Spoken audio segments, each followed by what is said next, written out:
حضور سے سوال کیا گیا، حضور کون سا گناہ سب سے بڑا ہے؟ ارشاد فرمایا ان تجعل للہ اندادا وهو خلقک، سب سے بڑا اس کائنات میں ہونے والا گناہ یہ ہے کہ اللہ نے تجھے پیدا کیا ہے اور تو اسی کا شریک لا کے کھڑا کر دے۔ یہ سب سے بڑا گناہ ہے اور اللہ اس کی معافی نہیں دے گا۔ شرک کرنے والا ابدن جہنم میں رہے گا اور وہ نہیں نکالا جائے گا۔ قلت ثم ایو، پھر میں نے کہا حضور اس کے بعد؟ فرمایا ان تقتل ولدک خشیۃ ان یطعم معک، کہ تو اپنے بیٹے کو اس لیے قتل کر دے کہ وہ تیرے ساتھ کھائے گا اور تو اس کی کفالت کی ذمہ داری اٹھائے گا۔ شرک کے بعد جو سب سے بڑا گناہ ہے وہ قتل کا ہے۔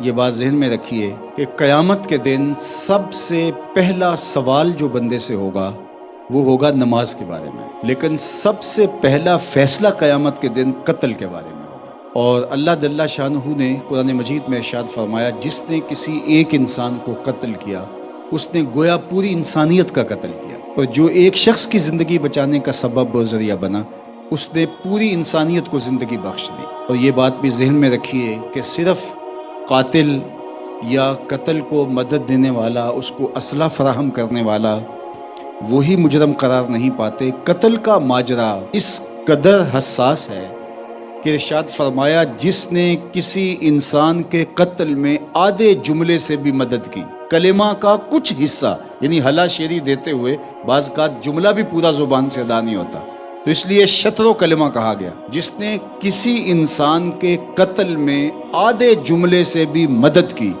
کل قیامت کے دن جب وہ آئے گا اس کی دو آنکھوں کے درمیان لکھا ہوگا آئس من رحمت اللہ، یہ آج اللہ کی رحمت سے مایوس ہے، اللہ کی رحمتیں اس کو نصیب نہیں ہوں گی۔ تیسری بات حضور نے ارشاد فرمائی کہ تو اپنی ہمسائی کے ساتھ بدکاری کرے۔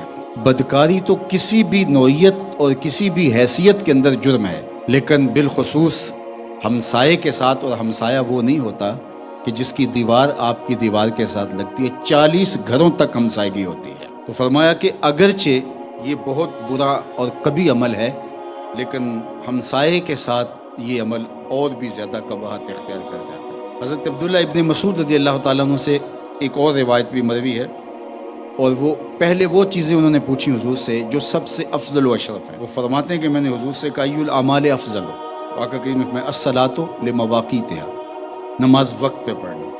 قلت ثم ایو، پھر اس کے بعد؟